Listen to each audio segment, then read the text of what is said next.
Sosok Riyanto, Bupati Blitar disorot gegara ingin gelar lomba saung horeg, sebut berdampak positif. Berikut sosok Riyanto, Bupati Blitar, Jawa Timur.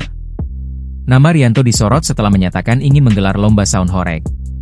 Wacana tersebut, ia lontarkan kepada wartawan saat ditemui di Pendopo Hadinegoro, Pemka Blitar, Senin, 21 Juli 2025, lalu. Saung horeg sendiri merupakan sistem audio berukuran besar yang mampu menghasilkan suara dengan volume sangat tinggi.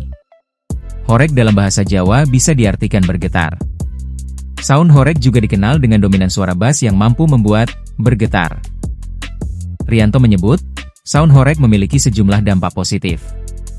Antara lain memupuk kekompakan sesama warga hingga memajukan pertumbuhan ekonomi di tingkat desa. Yang kita lihat juga sisi positifnya.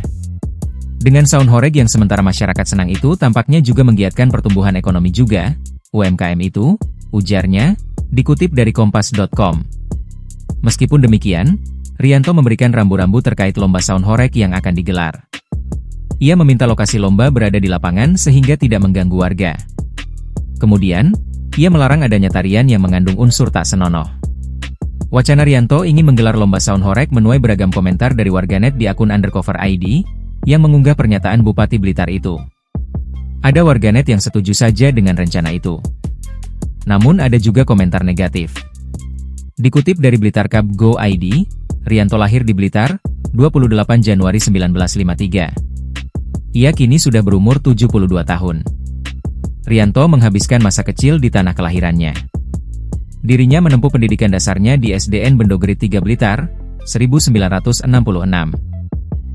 Lalu, berlanjut ke SMP Negeri I Blitar, 1969, dan SMA Negeri I Blitar, 1972. Pada 1980, Riyanto berhasil lulus dari Akademi Pemerintahan Dalam Negeri, APDN, yang sekarang bernama IPDN. Ia kemudian meniti karirnya sebagai abdi negara, mulai dari camat hingga kepala dinas di pemerintahan Kabupaten Blitar. Riyanto mulai terjun ke dunia politik praktis saat menjadi Wakil Bupati Blitar periode 2011-2016 dan Bupati Blitar 2016 hingga 2021. Pada Pilkada 2024, Riyanto kembali maju berebut kursi orang nomor 1 di Blitar. Download Tribun X sekarang, menghadirkan lokal menjadi Indonesia.